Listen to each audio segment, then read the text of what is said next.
My wife of 22 years tried to force me to open our marriage for spicing up the bedroom with her guy friend. But she didn't know what I'm going to do next. And I thought it would never happen to me. Male 52. Helen wife. 50 together for 22 years. Married 20. 3 kids. 2 young adults, 1 7-year-old. Had 5 years ago. The Helen wife had a late life epiphany. Sex was good and enjoyable. We went from 1 to 2 times a month, to daily and sometimes, if time and responsibility allowed, twice in the same day. The activities included seductive nudes sent to my phone or email and cutesy stuff.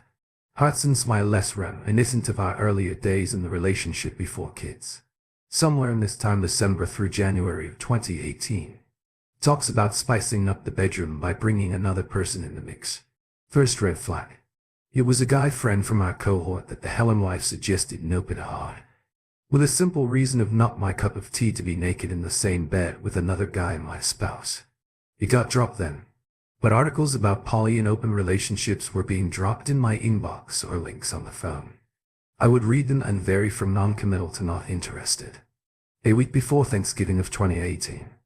We were out on a date and the talk about including a third comes up. I asked if this hypothetical third has a name. It's a close friend with whom we spend a lot of time together, etc., and with whom the Helen wife has spoken about this idea would already pay for the drinks. Get on the car and proceed to flip my lid. 1. I never agreed to this. So for any such conversation, I should have been present and not told after it was decided. 3F no. Literally the holidays sucked for all. But it was one of the best weight loss programs for all adults in the house. On February of 2019, we get our crap together and talk it through. She's repentant, remorseful, admits poor judgment and understands why I am not okay about the deceit as well as the whole idea she got it. Sex life took a hit. We managed to find a new place at least once a week. But the spark and lust were subdued earlier this year. Apparent that I had a difficult relationship. Passed unexpectedly. I was there for a plan for days. Stayed for 45 and a funeral. My baggage started resurfacing. Especially some of the treatments that I experienced at being a safe one. The second choice, as I'm starting to deal with this crap milkshake of the soul Helen wife, starts to be withdrawn. Always on electronics. Limited conversation, and only about the basics. If I'm at a place to deal with my loss and have this okay. I get on her machine after midnight when the house is all quiet and there's nothing. In recent email or on Facebook and on phone messages there's activity. But nothing that points to coded or otherwise hidden messages. I check the time frames of 2017 to 2018. Bingo. I find. Sent emails to the friend from her with the same spicy pictures I was getting at the same time. Facebook Messenger for the same period is full of good mornings. Smiley faces. Hearts and flirting between them. Video chats from 5 to 15 minutes. Helen wife was starting a business and friend would stop by for coffee or lunch daily as he could. At the time he was there to help and advise. Flip of lid part 2. The idiot awakens. Got the 20k volts coursing through me all night. Could not sleep. She just paced. Around 6 a.m. Helen wife wakes and asks what's wrong. I open the laptop lid and show her the highlighted emails with her naked pics to the friend's email knobs just sent files. I asked how she would react. As she found out I had pictures of a naked woman on my machine and that they were of a time period covering at least 10 months prior. To what I said was a silly mistake. I pointed out that she did lie. She did have at least an emotional affair with the now verified Michael partner, and it was deliberate.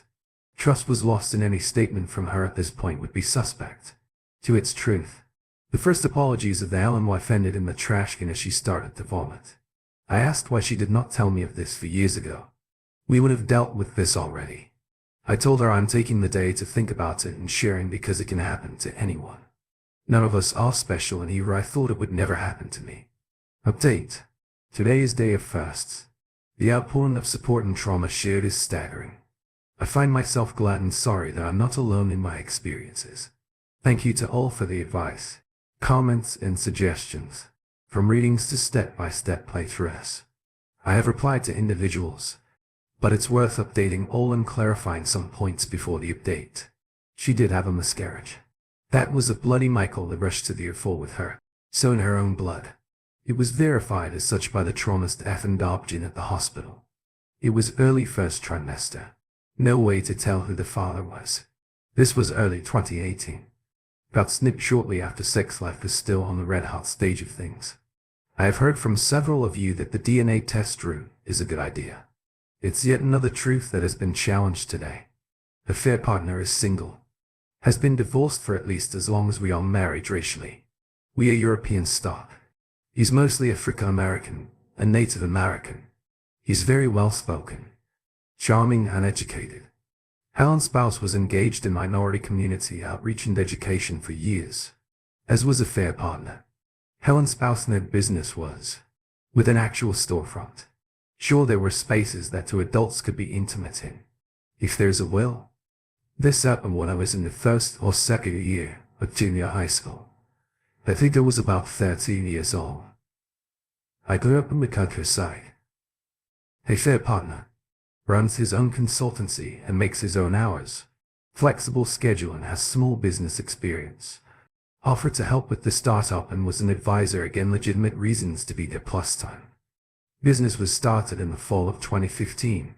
Storefront opened in winter of 2016. Closed shop spring of 2019. Good idea. Bad execution. In retrospect, Helen's spouse had her mind and focus elsewhere, and yes, the more I reread this text, the more of the calamity this man was for us. After spending the day in disbelief, anger and errant voltage running through me, I came home. My insides are playing death metal, while outwardly I whistle lazy listening tunes. Helen's spouse is on the couch, collapsed on herself. She tried to get up to greet me and I just pointed my hands at her. She says. I grab the chair as far from the couch as I can. I inform her that I'm with one foot out the door. I will decide which direction to move in the relationship, based on what she does. Next, I tell her that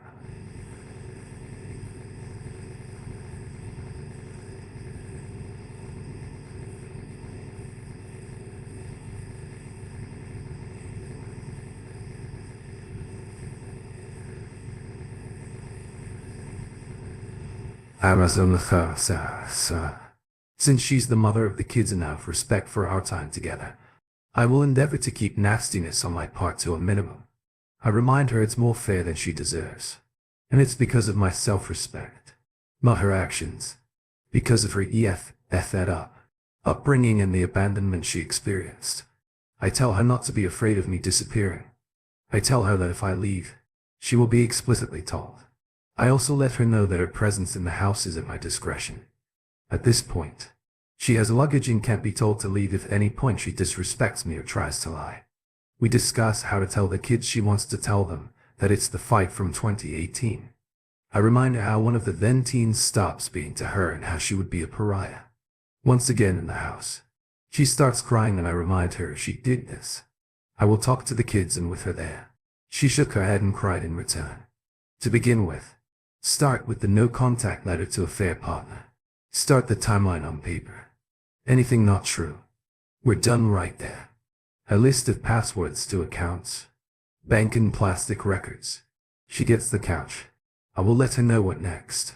Before I leave the room, I asked her who is she. She has become a stranger. All right. Let's see what top commenters say. Lidmall 6000 for 110 says you're about to be trickle truth into oblivion. Just an FYI for you, man. She's going to lie, omit and obfuscate, because that's what they always do. My advice is take time for yourself and decide what you really want to do. The Michael replies, yeah, I know, but the cat's out. I really don't care of the color at this point or how big or small it is. Jackets? Blue. Chimes in. Next. You have a 7-year-old and this took place about 5 years ago. If it were me, I would be questioning that. Michaels are icebergs. You only see the tip. The Michael replies, Gil and I are the same blood type. Helen, wife and PLY are different and very unique. The miscarriage that happened in that time frame is suspicious. This happened when I was in the first or second year of junior high school. I think I was about 13 years old. I grew up in the countryside. Fine cannabis grower chimes in. You and I have so much in common that I can't help but feel the sickness and pain with you. I'm sorry, but I don't have any sagacious advice that could help anything. If she's like my wife, she's trickle, treating, and will never come clean. If you still feel you could burn it all down and start over, now's the time. I didn't, because it was long ago and the kids were still small. You must know if you're going to take having a wife that you clearly shouldn't trust. The Michael replies, yeah. The whole awakening and going from a cum bedroom to a hot one did not sit right at the time. As I mentioned, I have proof of the lying. What she decides to do is now tainted by that. I'm sorry that you two had this experience. CRA Nick chimes in next. What you know is only what you found, which is not at all only the tip of the iceberg. Do you think that they only chatted friendly when they met during a time when they had already exchanged nudes? First thing you should do is go to a doctor and get tested for STDs. Then distance yourself from her and take your time. You need more than a day to process what she did and to separate the woman you thought she was from the woman she actually is. Tell her to use that time to write down everything she did with that guy, and why she liked the idea so much to humiliate you by bringing her secret lover not only into your bed to reach some idea, but even into your life. Open HLY marriage. She also needs to write down why she was okay with losing you in your marriage, which is something she accepted when she started her affair. She knew what might happen if you find out. Stay away from alcohol and drugs. They won't help you. Instead, start doing sports or go for long walks. It will help a little to sleep at night. Tell her that she can sleep on the couch or in the guest room, since she is no longer welcome in your bedroom until you made a decision. Let her face some of the consequences on what she did right away. You are worth so much more than to be treated this way. The Michael replies, thank you. Don't drink or self-medicate. When upset, I need to think of the kids as well. I see the written admission timeline as punitive. She at the least had an emotional affair. Probably a physical Michael of some sort. The STD was done because I felt bad for the miscarriage and got a vasectomy. Little did I know at the time. So yeah, I need a few days just for the shaking to subside. Part 2. While going through the Helen spouse's phone, I found her text file with all her passwords to her accounts, Facebook email accounts, Apple account, etc. So one more piece of intel. I have not been this angry, hurt and confused in my adult life. I found all the things that I held as hard truths to be null. It's surreal having the person with whom you build a life with being asked to write a no-contact letter to her Michael partner. It's even more surreal for the Helen spouse to not argue when I've been asking her to do things. I asked her to also provide me with the affair timeline. Based on what she wrote, I would decide on my next steps. This all. The morning after I got myself to work and got sorted there with management about time off. My manager was understanding and gave me no problems. I started going through Helen's spouse's social media chats with the affair partner and started seeing a pattern of flirting on daily conversations from January 18th to almost June 19th. After that, there were more conversations between them, but mostly about a project that the two of them had been engaged for a while. There were two dates in the text lineup on March 19th and one on April 19th. The first was flirting between them, where affair partner was commenting about wayward spouse's lips and how he loves kissing her.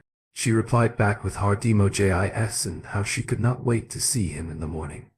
This was during the time that I was away on a trip with two younger kids visiting family. Screenshot number 1. The second exchange was Helen's spouse telling affair partner that she's sorry for hurting his feelings, but they need to keep it just to the project. Screenshot number 2. Send both screenshots to Helen's spouse via text and ask that she include those in the timeline.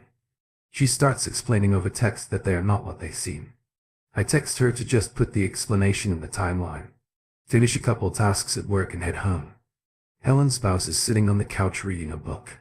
I ask her how the timeline is coming along. She looks up and says she will work on it when she has time. In the evening, she looked like she was crying but is putting on a brave face. I'm irritated by this. I can't interpret her stance. It could be I don't want to do this. It's not important or can't face it. And you're not the one in charge. This is not a game. Send a text to my friend letting her know that I need an exit and shelter in place. Got confirmation in ETA. Grab my laptop. Try your cables. Etc. Toiletries and bug out back. Get the text from friend that says ETA's 2 minutes. As I ask, walked into the room with Helen's spouse and asked when the timeline will be done. She says she's going to work on it that evening. I let her know that she can concentrate better without me there and that I will be back home when the timeline is complete and the exit stage right. She's left mouth agape as I walk out. I had a timeline in my email inbox and 40 minutes on the very first of the versions. Half of the timeline were apologies, excuses and reasons that made no sense. It took several days of edits and pointing the inconsistencies in the narrative. I wanted to drive home the time. This was hidden. So I sent her a document that I had asked her to fill out because of her jumping around me in her story. It was really a list of all the months from September to 17 of June of 2022. She started her timeline from September of 17 with the first set of spicy pics she sent me in. Continued on from there with focus after the blowout we had. When she announced her desire to open the marriage up and have an affair with the third partner, she felt ashamed and sorry for her actions in November of 2018 and did not speak to the third partner until after the holidays from in January of 18. While we were working towards reconciliation, she started speaking with him again and he was supportive of her and understood where she stood. He asked her if she would like to drop out of their project and she said no, as it was very important to her as a project in general. During that time they continued to spend time together, but would no longer tell me about it. When I had noticed this, I had asked the fair partner why he was no longer around as much, not that I minded, and he said that he was spending more time with his son, who was now staying with him, in providing support for their soft breakup. That was our fight and almost breakup. In November of 18, with Wayward's spouse, they got closer, rekindled and continued with their emotional affair. The highlight was the text of the screenshot I caught, where the two of them apparently shared an intimate kiss for the first time on March of 19. After that, they continued having encounters when they could, that were mostly making out and some petting over the clothing. Helen's spouse apparently was feeling guilt and shame and broke it off with. What was the aftermath? In the conversation they got caught in April at 19 in text. When I had a cohesive timeline, I sent it to the affair partner and asked him what he had to say for himself. He responded with how sorry he was and that he never should have engaged in that relationship and how sorry he was.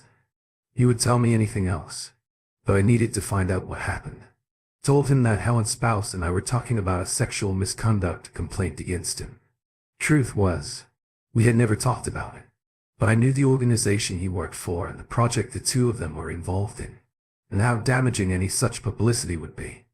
He sang like a canary and gave the Helen spouse up without a fight right under the bus. He admitted that she approached him, that he knew my reservations but thought I could be open-minded. Helen's spouse was to him a friend who truly understood the social issues of his life and felt he could speak to her with an open heart because she understood him. Yeah, I know I had the same reaction. When I read that he was sorry for the damage and was just shamed for lying and keeping it a secret, I called him a snake in the grass and how I was not there to give him an absolution. From their timelines, I gathered that they were on and often confused as to when it was just an emotional affair or just working on a project. And even the physical Michael parts were strained, with him leading most of the time and her being active at first and passive towards the end. He said he was sorry. I told him to keep the F away from us, at least while I'm in the picture. Getting enough information between Helen's spouse and Michael partner, I think I got a pretty good idea of the truth to what happened. It was an emotional affair that got started from the Helen spouse attraction to a fair partner. His role in pursuing, and in some cases manipulating the Helen spouse. The lying that they both engaged during the time. It was supposedly over lies. Betrayal and more lies. Had to talk with a couple of lawyers who pretty much said the same things. The most really honest one was the last one I saw, who up front told me that the post-nuptial agreement I was looking for would not make sense in the northeast of the US because of how long we had been together. There would be no alimony, but the support that I would have to be would be more than half of my paycheck to his recommendation. It was not the worst he had seen, so he would rather we spend the money on counseling versus legal fees. Either way, if we were to divorce, the process would cost as much of the post-nup, so not a win there either. The night before my return home, he got quite drunk with my friend at our house, where 3 bottles of wine died for our sins and my body not so gently reminded me that I'm 52, not 25. She's one of my best friends. Even though attractive as hell. Never made a move, as I was always involved. She's also good for the ego and took care of me emotionally and physically when I could not eat nothing like a Valkyrie telling you to eat or else. During my time away from home, I kept in touch with the kids and offered to listen to anything they had to say. 7-year-old was the hardest to speak with, as they could not understand but knew something was wrong. The day before my return home, visited over the house and had the conversation with the Helen's spouse. I said what I expect on the table once she's to get a job enough. Living on my dime and saving the world. One social program at a time. There will be no reconciliation for a year. So during this time we're in counseling individual and couple. So I can get answers as to why. Also because, no matter what, we're tied together because of the kids and need to deal with each other. 3. There will be no physical contact. Bought a bunk bed for the 7-year-old room so she can move and I get the bedroom. Meanwhile I get the couch. Which is fine. For because of all this, she has caused me to question what relationships are. Not sure if this relationship is what I want or if we were to. Spouse is the right person for me anymore. I will date casually during this year if I choose. If she decides to do the same, we go straight to separation amicably. 5. Will conduct myself with dignity and compassion. I could go scorched earth but will not due to the damage it will cause the kids. She's now a secondary priority. She's my first and will remain so. I had a full confession out of both the fair partner on Helen's spouse, and even though there is still fog and shame, I know enough of what happened. Even if I don't know all the truth, I know enough to feel I'm right in my decisions. I also know that I will check the color of Wayward Despio says the sky is blue for a long time to come. Thank you for tuning in. If you enjoyed this episode of the story, please give it a like. And don't forget to subscribe to get notifications for updates.